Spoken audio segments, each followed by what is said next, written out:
అత్తయ్య మీకోసం ఎవరు వచ్చారు.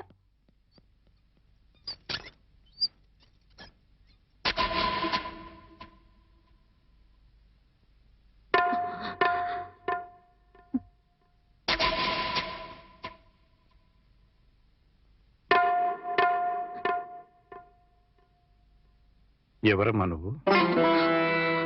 చెప్పమ్మా, ఎవరు నువ్వు? నువ్వెవరో నాకైతే తెలీదు.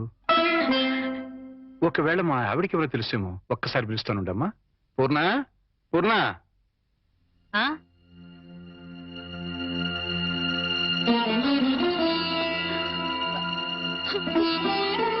ఎవరమ్మా నువ్వు అంటే సమాధానం చెప్పడం లేదు.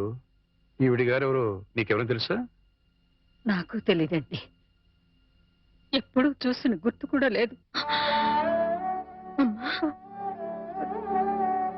నన్నలా పిలవకమ్మా. నన్నలా పిలిచే హక్కు నా కూతురు సీతకొక్కదానికే ఉంది. నీకేం కావాలి? ఏమిటే చూడబోతే ఆవిడ చాలా ధనవంతురాల్లో ఉంది. ఏదో కావాలని నీ పెంకుటింటి ముందు నిలబడి అడగాల్సిన కర్మ ఆవిడకేం పట్టిందే? చూడు, ఆవిడ కట్టుకున్న చీర చూడు. నీ జీవితంలో ఎప్పుడైనా అంత ఖరీదైన చీర కట్టుకున్నావా? ఏదో సంసార పక్షంగా సగటిల్లాలుగా బతికేస్తున్న నీ ఇంటికి అంత గొప్ప ఆవిడ ఎందుకు వస్తుంది? ఎవరిదైనా అడ్రస్ కనుక్కోవడానికి వచ్చి ఉంటుంది. అంతే కదమ్మా? మాట్లాడమ్మా. మాట్లాడితే కదా నువ్వెవరో తెలిసేది. మాట్లాడకుండా ఉంటే ఎలా తెలుస్తుందమ్మా? ఒకవేళ మీ దగ్గర చదువుకున్న అమ్మాయేమో, గుర్తు తెచ్చుకోండి. కాదే, నా దగ్గర చదువుకున్న వాళ్ళకి చదువుతో పాటు సంస్కారం, క్రమశిక్షణ కూడా ఉంటాయి. ఈవిడి గారిని చూస్తుంటే ఆ రెండూ ఉన్నట్టుగా లేవు. అందుకని ఈవిడ నా శిష్యులు కూడా కాదు. చూడమ్మా, మా అమ్మాయి గుడికెళ్లే టైం అయింది. నిన్ను చూస్తే మా అల్లుడికి నీకు సంబంధం ఉందని అనుమానపడే అవకాశం ఉంది. దయచేసి ఇక్కడి నుంచి తొందరగా వెళ్ళిపోమ్మా.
ఏంటి ఇక్కడికి తగలబడ్డావు?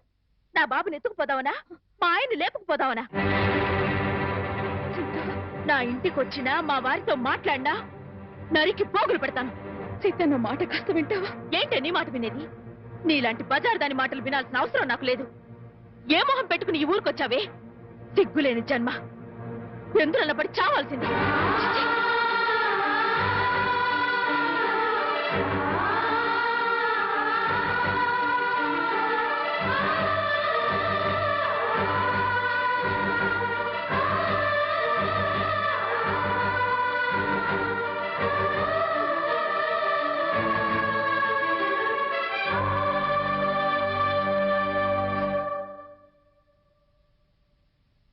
వాణి, వాణి,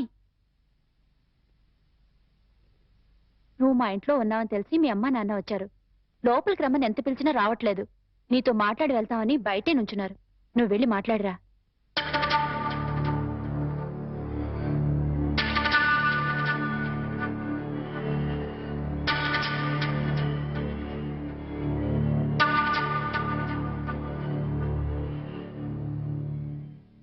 ఇంటి దగ్గర నువ్వెవరో తెలియనట్టు మాట్లాడి ఇక్కడికి ఎందుకు వచ్చారా అని ఆశ్చర్యపోతున్నావమ్మా?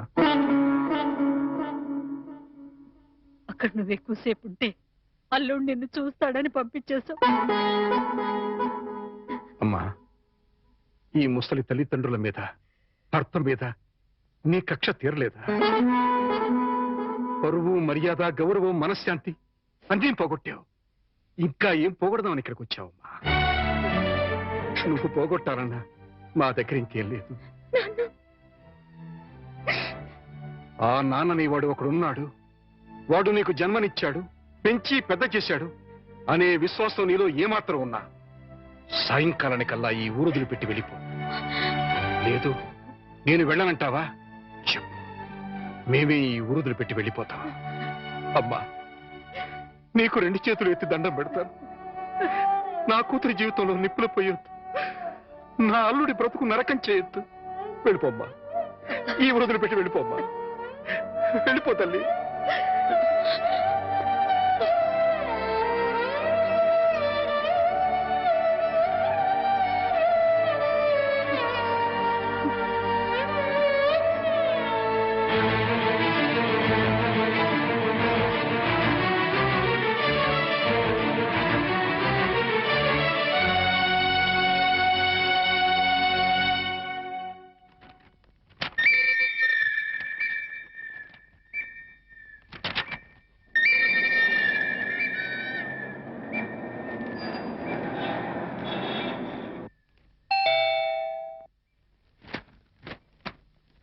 ఎవరు? ఏంటి, బాణి వచ్చిందా? వచ్చింది. ఏ మొహం పెట్టుకుని తిరిగి వచ్చావని చెడామడ తిట్టి పారేశాను. అంతేకాదు, ఏం మహాతల్లి, మా ఆయన లేపుకుపోదామని వచ్చావా అని అడగాల్సిన 4 మాటలు అడిగి దులిపి పారేశాను. సరే సరే, అసలు ఎందుకు వచ్చిందో అడిగావా? ఆవిడ గారు ఎందుకొస్తే మాత్రం నాకెందుకని అడగలేదు. నీకు బుద్ధుందా? ఎన్నేళ్ల తర్వాత వచ్చిందంటే పాపం ఏదో కష్టం ఉంటే వచ్చుంటుంది. ఎందుకు వచ్చిందో, ఏ పని మీద వచ్చిందో కనుక్కోకుండా పంపించేస్తావా? ఇది మరీ బాగుంది. మధ్య నా మీద వస్తారేమిటి? సరే, బాణి వచ్చిన విషయం నాకెందుకు చెప్పలేదు? నేనే చెప్పొద్దన్నాను బాబు. అది మళ్ళీ నీ కంటపడితే గతం నీకు గుర్తుకొస్తుందని, ప్రశాంతంగా ఉన్న నీ మనసు మళ్ళీ పాడైపోతుందని నేనే చెప్పొద్దన్నానయ్యా. మామయ్య, పోనీ వాణి ఎక్కడుందో తెలుసా? మా ఇంట్లో ఉంది. ఇంతకు మునిపే మా ఇంటికి వచ్చింది. ఎప్పుడు కళకళలాడుతుండే ఆ మొహంలో కళాకాంతులు లేవు. మనసులో పశ్చాత్తాపం, మాటలో పశ్చాత్తాపం, ముఖంలో పశ్చాత్తాపం.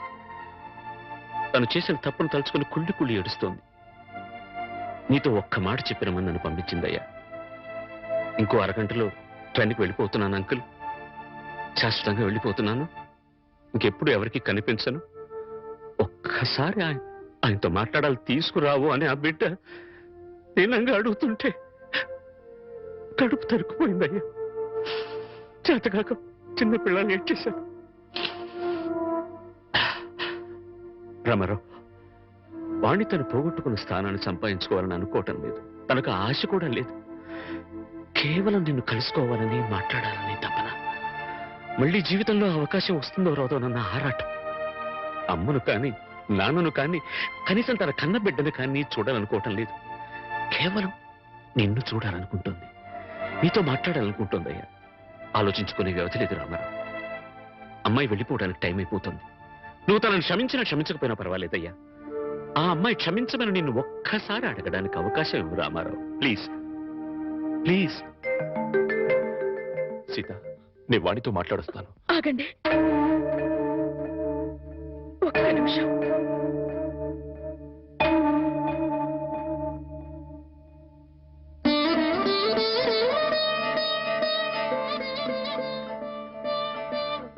ఆడవాళ్ళు ఎవరొచ్చినా పసుపు కుంకుమ పెట్టి పంపడం ఈ ఇంటి ఆనవాయితీ.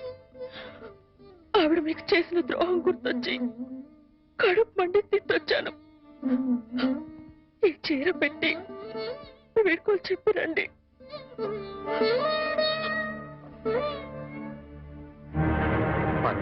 వాణి ఎక్కడ?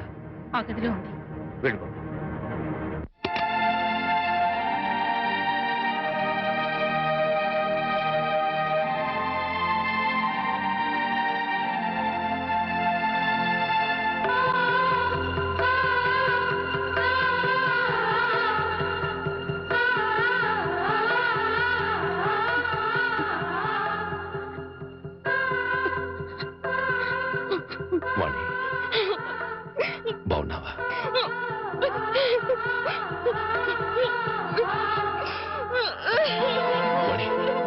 వాణి ఏమిటిది ఇలా కొంచెం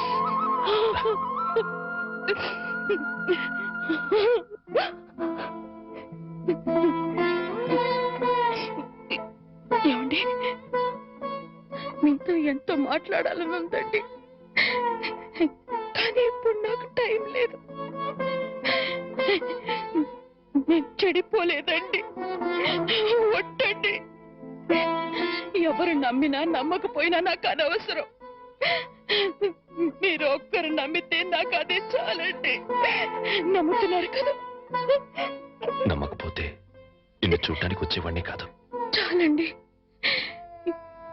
ఇప్పుడు నాకెంతో తృప్తిగా ఉంది. ఏమండి, ఎవరూ లేని ఒంటరి దాన్ని అయిపోయానండి.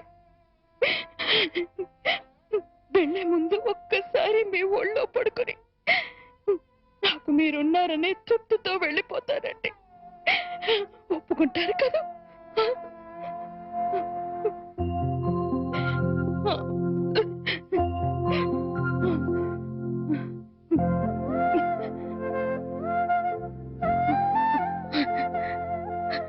వాణి ఇంటికి వెళ్దాం పద. అందరూ లేచిపోయిందని నిందలు వేసిన అవేమీ పట్టించుకోకుండా మళ్ళీ నన్ను మీ జీవితంలోకి ఆహ్వానించే పెద్ద మనసు మీకున్నా వచ్చే అర్హత నాకు లేదండి. కార్లు, బంగ్లాలు, నగలు, కోట్లు కావాలన్న పిచ్చిలో వాటన్నిటినీ మించిన మిమ్మల్ని వదిలి వెళ్ళిపోయానండి. నా జీవితాన్ని నేనే నాశనం చేసుకుంటాను.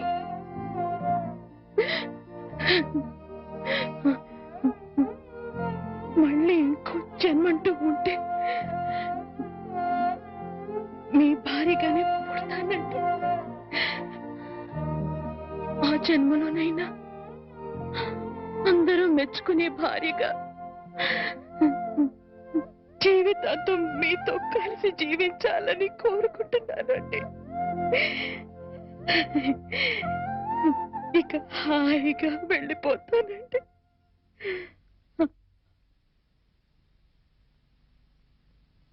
పిచ్చిదానా, ఎక్కడికి వెళ్ళిపోతావు? అప్పుడు ఇప్పుడు ఎప్పుడు నా హృదయంలో నీ స్థానం ఒక్కటే. పదమన్నింటికి వెళ్తాం, అక్కడ అందరూ కలిసి ఉండొచ్చు. సీత నేను ఒప్పిస్తాను అన్నట్టు సీత నీకు చీర పంపించింది. ఇదిగో చూడు వాణి, సీత నీకు చీర పంపించింది వాణి. వాణి వాణి